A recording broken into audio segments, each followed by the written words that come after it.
네, 안녕하세요. 세뇌 탈출입니다. 10대에서 30대 초중반에 이르는 이 세대에서 엄청난 그 정치 심리, 정치 문화의 혁명이 진행되고 있습니다. 여기에는 대충 한 6가지 이유가 있는데요. 이게 또 이 미중 대립의 본질, 이것과 연관이 있습니다. 미중 대립의 본질은 뭐냐? 결국은 정치 철학적으로 보면 홉스와 로크의 대결입니다. 이게 한반도에서 결판이 납니다. 오늘 그 같은 이야기를 묵시도록 하겠습니다. 정치 심리의 근본적 변화, 이게 10대까지 이미 번져가고 있어요. 그래서 더불당에서 나오는 얘기가 10대 우경화를 막아라. 10대 우경화를 막아라. 참 처량한 얘기죠. 이제 1990년 이후 출생을 저는 봅니다. 현재로 보면 30대 중반까지죠. 이거는 이른바 MZ세대라는 그런 얘기랑은 좀 많이 다릅니다. MZ세대의 그 한국적 규정은 한국적입니다. 미국과 상당히 다릅니다. 이제 M은 밀레니아라 그래가지고, 그러니까 세기 말, 20세기 말에 이제 사춘기와 청년기를 진입한 사람들, 그러니까 1980년대생 이후서부터 1996년까지를 M세대라고 부르고요. 근데 이거가 이미 아재아짐이죠. 이 세대가 사실은 80년생이면 지금 만으로 45인데, 그래서 이거는 한국식 규정입니다. 미국에서 이제 D세대를 강조하는데요. D세대는 1997년생 이후를 뜻합니다. 이 미국에서는 이제 이걸 표면적 착시라고 저는 부르는데, D세대를 규정을 할 때 2001년 9.11을 기억하지 못한다, 이렇게 규정을 하거든요. 그런데 과연 그럴까요? 9.11을 기억하냐 못하냐에 의해서 세대가 갈렸을까요? 아닙니다. 진짜 이유는 뭐냐면 2010년에 스마트폰 혁명이 시작되는데, 그때의 사춘기에 진입한 세대, 2010년에 사춘기에 진입하려면은 1990년대 후반생이 돼야 돼요. 그래서 한 96년, 95년, 97년 뭐 이때 태어난 때부터 세대가 갈린다. 저는 그렇게 생각을 합니다. 이게 진짜 이유입니다. 이게 이제 스마트폰이 이게 굉장히 중요한 건데요. 이건 제가 항상 개미소관, 개인 미디어, 개인 소통, 개인 관점이라고 말씀을 드리죠. 이게 니체 철학과 굉장히 관계가 깊습니다, 사실은. 니체는 뭐냐면, 니체 철학을 이제 퍼스펙티비즘이라고 부르거든요. 관점주의라고 부릅니다. 자기 자신의 관점, 자기 자신의 가치평가 기준을 갖춘 존재가 참된 개인이다. 그냥 내가 내다 해갖고 개인이 아니란 얘기예요. 나의 관점, 나의 가치관이 확립돼 있어야, 그걸 가지고 있어야, 그 유니크한 걸 가지고 있어야 진짜 개인이다 이거예요. 너의 오롯이 유니크한 관점, 가치 기준에 충실해라. 군인에 대해서 얘기할 때도 저 사람들이 유니폼, 그러니까 통일된 단체복을 입고 있지만 그들의 정신이 획일화되지 않았기를, 유니폼하지 않기를 나는 바란다, 이런 뜻이 있어요. 이런 말이 있어요.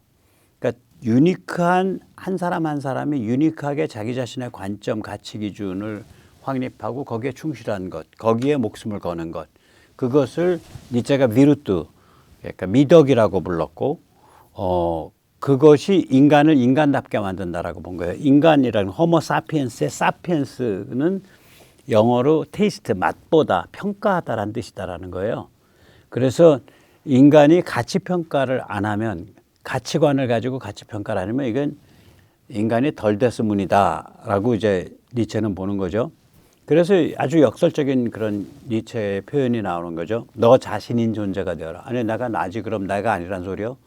그때 너 자신은 너의 참된 너 자신의 유니크한 관점과 가치 판단을 갖춘 너를 뜻합니다. 그래서 become what you are 라는 아주 역설적인 통렬한 문장을 남깁니다. 그럼 이제 스마트폰은 뭐냐면은 결국 개인을 위한 미디어 소통이 돼요. 저 백모는 어른도 없지만 영향력 있는 유튜버는 사실은 그 한 명이 조선일보와 KBS, MBC 이걸 능가할 수도 있죠. 그래서 이 스마트폰이야말로 진정한 개인을 만드는 플랫폼이죠. 왜 그러냐면 스마트폰이 없이 미디어 소통 환경이 매스미디어에 의해서, 조선일보에 의해서, 동아일보에 의해서, 중앙일보에 의해서, KBS에 의해서, 연합통신에 의해서, YTN에 의해서, 한겨레에 의해서, 오마이에 의해서 지배당하는 환경에서는 개인이 이렇게 쭉쭉 뻗어나올 수가 없죠. 근데 이제 그러한 레거시 미디어라고 보통 얘기하죠. 레거시 미디어, 옛날 미디어들이 이제 힘을 잃었고 상대적으로 빛이 많이 바랬잖아요. 그거 뭐 그런 소리 하나보다 하고 치워버리죠. 그래서 이게 이제 진정한 개인을 만드는 플랫폼이 된 거예요. 이 플랫폼의 의미가 그겁니다. 자기 자신의 관점과 가치관을 기르기에 참으로 유리한 환경이 된 거죠. 그래서 저는 이런 생각을 합니다. 니체 최대의 불행은 뭐냐. 그 사람이 이제 지금은 뭐 매독 때문이라고 안 하고 좀 아는 사람들은 저안화 후방성 수막종, 그러니까 눈알이 박히는 그 공동의 그 밑부분에서 이 뒤통수 쪽으로 전개되는 물종기에 의해서 정신이 붕괴됐다고 보는 그런 학설이 유력한데, 어쨌거나 정신붕괴가 1988년경인데 그로부터 130년이 지나서 1910년대에 120년이 지나서 뭐 스마트폰이 등장한다라는 걸 니체가 알았다면 그렇게 절망적이지 않았을 거예요. 근데 니체 시대는 이제 매스미디어가 굉장히 강화되고 가고 있던 추세의 시대이기 때문에 이런 걸 이렇게 구체적으로 이렇게 예측할 수가 없었던 때죠. 예, 그래서 굉장히 절망적인 상황에서 이렇게 개인에 관한 철학을 부리짖었던 사람입니다. 여기서 잠시 세뇌탈출 자유구동의 부탁 말씀 올리고 그리고 또 이어가도록 하겠습니다. 아시다시피 세뇌탈출은 광고가 잘 붙지 않습니다. 붙더라도 천천히 붙는 경향이 있습니다. 도와주시면 보다 좋은 컨텐츠로 찾아뵙는 데 커다란 힘이 되겠습니다. 감사합니다. 그래서 여기서 조금 더 이제 이 미디어 환경이 가지는 의미를 좀 더 짚어보면, 우리가 이제 역사시대와 선사시대가 언제 구별되냐? 문자 기록에 의해서 구별됩니다. 그래서 5,500년 전 수메르 문자 발명에 의해 역사시대와 선사시대를 구별합니다. 사실은. 문자가 발명됐다라는 건 기록이 된다는 얘기죠. 기록이 됐다라는 얘기는 전승이 되고 해석이 된다는 얘기 아니에요. 인간의 축적이 체계적으로 기록되고 전승되고 해석되는 시대가 시작한 거예요. 그게 역사시대예요. 그러면 스마트폰 및 그거가 연결된 글로벌 네트워킹이 문자 발명보다 못한 일이냐, 사소한 일이냐? 저는 전혀 그렇게 안 생각합니다. 어쩌면 문자 발명보다 더 중요한 일이죠. 지금은 뭐 심지어 잊혀질 자유를 달라, 즉 나에 대해서 백모에 대해서 이렇게 인터넷에 이렇게 막 기록돼 있는 게 뭐 보통 우리 같으면 2000년대 이후면 다 기록돼 있거든요. 그럼 검색하면 다 나온단 말이에요. 근데 나는 그걸 기억도 못해. 나 20년 전에 무슨 소리 했는지 모르겠어. 내가 아니문이다. 그때의 내가 지금의 내가 아니문이다 라고 말하고 싶은데 문자로 남아있으니까, 이게 기록으로 남아있으니까 힘들어요. 근데 이제 이게 막 이제 사진으로도 남아있고 동영상으로도 남아있고 다 남아있게 된 거예요. 이제 멀티미디어로 남아있어요. 따라서 거기에 대한 기록과 기억의 홍수가 일어나고, 기록과 기억의 홍수가 일어났다는 얘기는 그것에 대한 해석에 대한 욕구가 커지고 해석에 대한 요구가 커지는 거죠. 그 제너럴리스트라 그러죠. 그 해석의 최고봉에 있는 게 여러 학문 분야를 왔다리 갔다리 할 수 있는, 말하자면 큰 관점을 가진 사람, 이걸 이제 그런 사람들이 필요하게 되는 그런 시대까지 된 거죠. 그래서 이러한 스마트폰 및 글로벌 네트워킹이 지식의 폭발적 발전을 급가속시키고 있죠. 원래 급가속됐는데 문자에 의해서 가속됐죠. 근데 그걸 급가속시키고 있죠. 또한 AI 같은 것도 스마트폰 및 네트워킹과 굉장히 관계가 깊습니다. 왜냐하면 그런 것에 의해서 여러 가지의 디지털 자료들이 막 넘치는 그러한 생태계가, 그러한 토대가 돼 있어야 그 위에서 돌아가는 AI가 작동하니까. 그게 없으면 뭐 AI가 작동하고 말고 할 그 기반이 없는 거예요. 토대가 없는 거예요. 그래서 한국이 AI가 이게 발전할 수 있는, 그러니까 자기 자신의 언어와 자기 자신의 문화로 된 토대를 갖고 있는 나라로 꼽히거든요. 그래서 자기 자신의 문화 언어로 스마트폰 네트워크 플랫폼 서비스 생태계를 갖춘 유일한 나라예요. 그럼 영어 있잖아. 그 영어는 자기 자신이 아닙니다. 제가 그때 말한 자기 자신이라는 건 그래도 뭐 그 자체로서 어떤 동질성을 느끼는 로컬한 뜻을 갖추는데 미국의 동질성이 있는 거지 미국과 영국, 더 건너뛰어서 미국과 인도, 미국과 필리핀 이 동질성은 확 떨어지죠.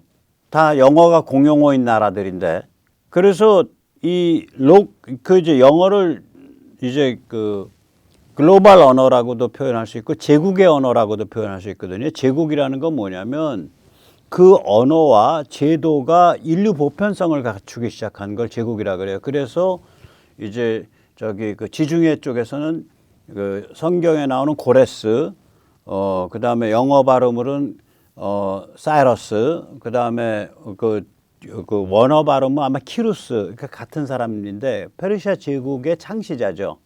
그걸 페르시아를 왜 제국이라고 부르냐? 그게 여러 다민족을 하나의 공통된 제도로서 다스리는 룰을 짜고 그 제도를 고안해서 그걸 관철시켰기 때문에 그걸 최초의 제국이라고 부릅니다. 그러니까 제국은 이미 글로벌해지기 시작하는 거예요. 이미 리저널해지는 거예요. 최소한 지역을 지배하고 그 다민족을 하나로 엮을 수 있고 그리고 그 제국의 품질은 그 공통성이 얼마나 인류 보편성을 가지냐에 따라서 올라가는 거죠. 예. 그러니까 이제 중국 같으면은 그게 이제 유교인데 유교를 다 때려잡았잖아. 중국 공산당이. 지금은 뭐 그 공자학원이라 그러지만 지들이 공자묘 다 파헤치다시피 하고 다 때려부신 게 지들이구만. 문화혁명 때. 다 잡아 죽였잖아요. 그런 클래식한 거를. 문자 자체를 없애버렸으니까. 저는 그래서 간자체를 구역질이 나서 못 배워요. 번자체, 옛날 클래식 차이니즈라 그러죠. 옛날 한자를 보면 그 전에 타이완에서 쓰는 거 그걸 보면 뜻이 이해가 가고 발음이 짐작이 가는데 간자체가 되면 이놈의 게 뭔지 모르겠어. 그래서 한자가 가졌던 그 본질적 그 의미가 다 없어진 거예요. 그냥 몇천 개의 발음 기호로 남아버린 거지. 음절 단위 발음 기호로. 그러려면 차라리 영어를 쓰지, 알파벳을 쓰지, 아니면 한글을 빌려다 쓰지. 자, 그래서 이제 이 한국 문화의 특징이 뭐냐면 자기 자신의 문화와 언어로, 로컬 문화와 언어로 스마트폰, 네트워크, 플랫폼 서비스 생태계를 갖춘 유일한 로컬 언어예요. 이게 전 세계적으로. 특이한 경우에 굉장히 특이합니다. 자, 그래서 이제 이런 변화를 밑에 깔고서 보면 지금 Z세대, 저는 MZ세대는 얘기를 안 해요. Z세대만 얘기해요. 이 Z세대 입장에선 M세대의 주축은 친중 좌빨 운동권 섬기는 부역자들이다 이렇게 보는 거예요. 지금 40대 이짝저짝을 볼 때. 그렇게 보인다고 눈에. 한국 용어의 M세대의 주축은 지금 40대 이짝저짝이거든요. 40살 이짝저짝이거든. 그래서 Z세대의 각성은 뭐냐면 야 너희 세대 당신들 세대의 주축은 친중 좌빨 운동권을 섬기는 부역자들이요. 거기 꽁무니 따라다니는 부역자들이요. 이렇게 보는 거지. 그래서 이 Z세대의 정치적 관점은 첫째가 기본적으로 맹렬한 반중의식이고요. 두 번째가 미국 리더십을 인정을 해요. 그래도 현대문명은 미국이 이끄는 거 맞아. 그래도 거기가 이끄니까 별 사고 안 나고 가는 거야.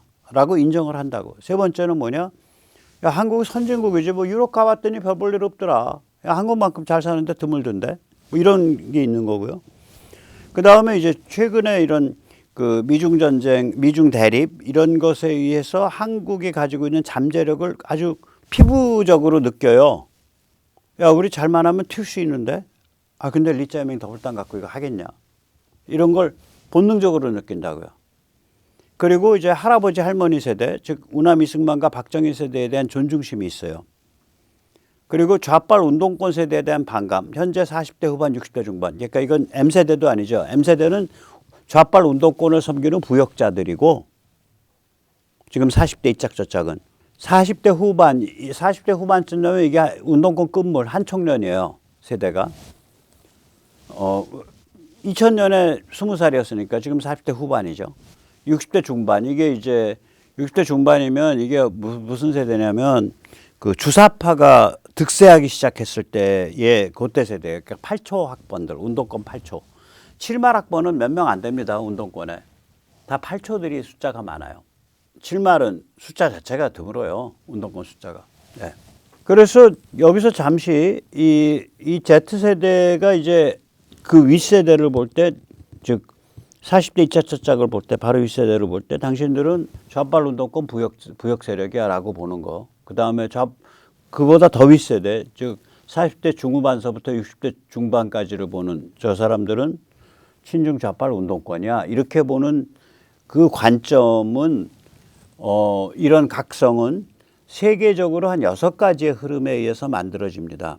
저는 이제 아까 제일 처음에 미디어로부터 얘기를 시작을 했죠. 스마트폰과 4차 혁명, 거기서부터 얘기를 시작을 했죠. 4차 혁명이라는 건 컨버전스예요. 컨버전스라는 건 뭐냐면은 결국은 이제 ICT, 그러니까 인터넷, 컴퓨터 이런 쪽으로 뭐 스마트폰, 네트워크 이런 쪽으로 다 모인다는 거예요. 모든 게 그거에서 다시 다 해석된다는 거예요. 요새 예를 들면 요새 그냥 건설 현장에서 딱 가서 보면 장비가 보통 장비들이 아니야. 레이저 수평계 뭐 이런 거 엄청 쓰고요. 아무튼 간에 그다음에 뭐 그건 직접적으로 그건 아니지만 그러니까 무선이라고 표현하죠. 그러니까 충전식, 배터리를 가진 장비들을 많이 쓰죠, 요새는. 배터리가 워낙 기술이 발전하니까. 근데 배터리 기술 왜 발전했어? 이거하고 자동차 때문에 발전한 거 아니에요.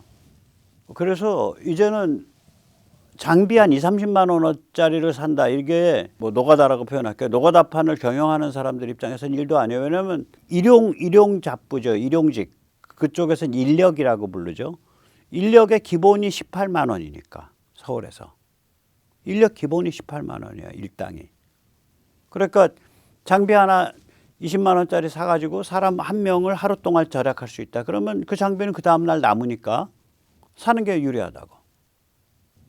요새 그래서 달라졌어요. 완전 달라졌어요. 거기다가 이제 조금만 지나면 거기도 한 단계 더 나가면 뭐가 되냐면은 이제 그 인력 시장도 질이 여러 가지잖아요. 클래스가 같이 그 거의 뭐 같은 기술 수준이라 그러더라도 소속이 있는 예를 들어서 아파트 유지 보수를 계속해서 하고 다니는 팀이다. 그러면은 그 팀에서 거기에 나오는 사람들한테 장비를 살 거를 권해요. 그 대신에 자동차 기름값을 줘. 그래서 차 뒤에 장비 싣고 다니는 게 한 400~500만 원치씩 싣고 다녀요. 크게 기술도 없는 사람들이. 그러니까 뭔가 달라진 거예요. 그런 것들이 왜 그렇게 됐냐 하면은 이 지금 방금 말씀드린 스마트폰과 4차 혁명과 밀접한 관계가 있어요. 그것에 의해서 인간 노동의 질이 확 바뀌니까 이것도 같이 올라가는 거지. 같이 올라간다요. 가장 멀리 떨어져 있는 건설업 쪽도. 건설업 쪽이 원래는 제일 멀리 떨어져 있는 영역이거든요. 자동화나 이런 거에 대해서, 네트워크나 자동화에 대해서 제일 멀리 떨어져 있는 영역이에요. 건설업이. 오히려 농업보다도 더 멀리 떨어져 있다 그래요. 아니 뭐 타일 자르고 붙이고 뭐 이게 편편하게 만들고 뭐 깎아내고 뭐 블록한 데 깎아내고 그라인더질하고 이런 것들은 뭐 어떻게 해볼 도리가 없는 거 아니에요. 몰라 이제 앞으로는 그것도 다 로봇이 나올지 어쩔지 모르지만 두 번째는 뭐냐면 한국의 성취와 잠재력에 대해서 이 세대가 정확하게 보고 있다고요. 그냥 본능적으로 느끼는 거예요. 뭐 세계 제조업 1번지인 중국이 약화된 자리를 채울 수 있는 유일한 나라가 한국이다라는 걸 이 세대는 그냥 본능적으로 알아요. 제조업 무조건단 아니에요, 한국이. 제 표현이 아니라 해외 언론과 해외 평론가들의 표현이에요. Manufacturing Juggernaut. Juggernaut라 그러면 이제 무지막지한 파괴력을 가진 그런 존재거든요. 요새 뭐 탱크 찍어내 갖고 막 동유럽에 그냥 납품하고 폴란드 납품하고 이런 거 보세요. 남미에 팔고. 예를 들어서.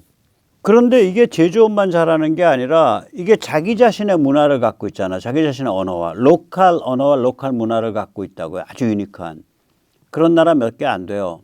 자기 자신의 로컬 문화와 언어에 내장된 우리도 인간이니까 그 안에 그리고 우리가 그냥 인간일 뿐만이 아니라 우리가 현대 문명의 도전에 맞서가지고 그걸 슬기롭게 극복하고 소화 흡수했단 말이에요. 그러니까 우리 내부에 이미 인류 보편, 문화 보편, 문명 보편의 자리를 갖고 있어요. 그 코드를. 그거를 표현을 한 게 그게 한류거든. 그러니까 소프트 파워를 또 갖고 있잖아요. 뭐 뉴욕에서 뭐 공연하니까 뭐 16만 모였다면서. 베트남에서 하니까 뒤집어졌다면서. 그 다음에 이제 세 번째는 뭐냐면 중국 사랑 하이퍼 글로벌리즘 및 좌빨 획일적 해체주의가 이제 저물어 가고 있단 말이에요. 이거 뭐 한 30년 지배해온 거라 하루아침에 뭐 끝장나지는 않죠. 저물어 가고 있다고요. 2018년부터.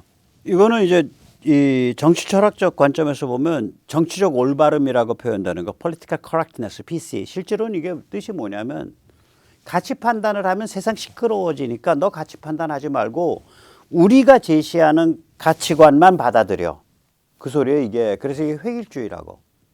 가치 판단을 하기 시작하면 다 대가리 박치고 싸우는 판도니까 조용히 해. 셧다 마우스. 셧다운 유어 브레인. 뇌수를 가동 중지시켜. 그리고 우리가 제시하는 가치관만 인정해. 그게 political correctness예요. 정치적 올바름이에요. 그 우리가 제시하는 가치관에 저항하거나 반대되는 주장을 하면 너는 정치적으로 올바른 관점이 아니야. 그 소리라고 이게 지금. 그래서 해체주의라고 제가 부르는 거예요. 가치 판단을 해체시키는 거예요. 가치관을. 두 번째는 뭐냐면 다양성, 닥치고 평등, 포용성, DEI죠. 이거 돈 장사하는 애들 얼마나 떠들었는데 DEI 한다고. 탄소 제로 신재생 에너지, 넷 제로 아리백. 이거 얼마나 떠들었어요. 돈 장사하는 애들이 나서서. 특히 뭐 저기 SK 최 회장 같은 사람은 이거 전도사 하는 것 같이 날뛰었지. 대기업 그룹 총수 중에서는 아마 SK 최 회장이 제일 많이 이런 거 가지고 날뛰었을 걸. 진보적인 척하면서. 뭐 진보일 수 있어. 척이 아니라. 네 번째는 뭐냐. 미중 밀월에서 미중 대립으로 가는 거. 이거 의미를 그냥 뼈저리게 알아요. 그리고 그래도 미국이 이끌어야지 뭐 이렇게 생각을 한다고요. 다섯 번째 뭐냐. 이 미국이 에너지 강국으로 거듭나면서 세계 질서가 바로 정돈되잖아요. 미국이 에너지 잡아먹는 하마가 된 게 언제냐면 1970년경입니다. 그때 미국이 석유 수출국에서 석유 수입국으로 바뀌어요. 그럼 그때부터 미국의 명줄은 세계 석유 시장이 잡고 있고 미국의 명줄을 중동이 잡고 있는 거예요. 그때부터. 거기서부터 스텝이 다 꼬이는 거예요. 그런 상황에 들어선 상태에서 월남전에서 깨지니까 깨갱하고 뒤로 쫙 빠진 거라고요. 닉슨부터 시작해서. 그게 만약에 미국이 에너지에서 그렇게 밀리지 않았으면 월남에서 그렇게 황급히 도망치면서 중국과 화해해서 중국 끌어내가지고 소련에 대항하는 구도 안 짰어요. 제가 보기에는. 기본적으로 1970년부터 시작돼서 2015년, 2018년까지가 미국이 페트로 업세션, 그러니까 석유에 대한 강박증에 시달리던 시기라고. 한 반세기 정도가. 그래서 페트로 업세션, 석유 강박증이라는 얘기는 제가 만든 말입니다.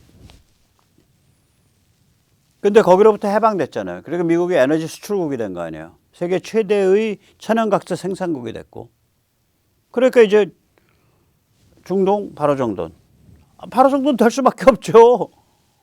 왜냐, 제가 여러 번 얘기했잖아요. 중동 전쟁 불붙는다, 뭐 호르무즈 해협 뭐 막힌다, 뭐 솔레이마니를 트럼프가 겁대가리 없이 바그다드, 이라크 바그다드에서 참살해. 그럼 중동 전쟁 불붙는다 할 때 제가 중동 전쟁 안 납니다라 그랬잖아. 왜냐, 미국 지상군이 안 들어가는데. 왜 들어가냐고. 거기 석유 갖다 쓸 일 없는데. 그냥 배에서 조지고 그냥 비행기로 조지면 되는 것이 거길 왜 들어가냐고요. 지상군이 안 들어가는데 전쟁을 어떻게 할 거냐고. 상대방이 할 수가 없죠. 그래서 상대방은 지금 반바퀴 돌아서 미국을 공격할 힘이 없잖아. 파워 프로젝션이라 그러죠. 원거리 군사력 투사 능력이 없다. 중국도 없어요. 그게 지금 능력이. 지구를 반바퀴 돌아서 미국을 공격할 수 있는 원거리 투사 능력이 없단 말이에요. 막 가자고 해서 ICBM이나 날리면 모를까. 그건 뭐 인류 종말이니까 그건. 전쟁을, 그런 종류의 핵무기는 쓸 수 없는 핵무기고 사용하면 안 되는 무기죠. 그래서 미국이 에너지 강국으로 거듭나면서 세계 질서가 바로 정돈돼 가고 있다고 지금. 상황이 그래요. 뭐 트럼프가 잘해서도 있지만 트럼프는 이 상황을 잘 활용할 줄 아는 사람이고 이것이 가진 의미를 잘 활용하고 기존 기득권들, 기존의 정치 게임을 해왔던 자들, 기존에 돈을 벌어왔던 방식 이걸 다 뜯어 고치고 있는 사람이고 그 다음에 지금 주사파 하겠어요? 주사파의 본질은 뭐냐면 혁명적 상황으로 혁명적 수단에 의해서 권력을 장악함에 있어서 어차피 혁명이니까 북한으로부터 지원 좀 받는 게 유리해. 이게 주사파의 본질이에요. 북한으로 지원 받으려니까 이불우락도 북에서 떠드는 수령님께서 나뭇잎을 타고 대동강물을 건너시고 수령님께서 솔방울로 수류탄을 만들어서 던지셨다라는 소리가 마치 진실인 듯 떠들고 또 북한에서 떠드는 위대한 장군님 김정일 장군님하고 떠드는 것도 같이 떠들어주고 순진한 주사파만 그거를 저기 그 성경 말씀처럼 받들었지 그 머리 돌아가는 주사파 저 윗대가리 애들은 명문대 주사파 애들은 그거 다 거짓말인지 알면서도 떠든 거예요. 제가 고백받았어. 야, 너 그 진짜 믿고 떠들었냐 했더니 형 우리가 왜 믿고 떠들어? 너 정치 도박할 때 정치 투기할 때 유리하니까 그거 그냥 축해 세운 거 아니야? 형 그렇지. 주사파 핵심들이 그래 저한테 82학번 애들이. 제가 그때는 걔들을 몰랐고 전 77학번이고 2000년대 들어서 걔들 늙었을 때 만나가지고 물으면 그 소리를 고백하더라고요. 근데 지금은 그것도 못해. 북한은 끝없이 몰락하고 있잖아요. 그래서 이제 이런 상황에서 보면 이러한 6가지가 작동을 하고 있기 때문에 이 Z세대가 이 정치 심리, 정치 문화가 혁명적으로 바뀔 수밖에 없어요. 그러면 위에서 우리 저쪽 왼쪽 애들이 신내 난다, 틀딱이다, 저 인간들은 뭐 지하철도 못하게 시청 앞에 와서 데모도 못하게 시청 앞에 지하철 계단을 높여야 된다 뭐 이런 개소리를 하는 우리 같은 세대 저도 이제 이미 그 세대로 이제 들어가고 있는데 내일 모레 70이니까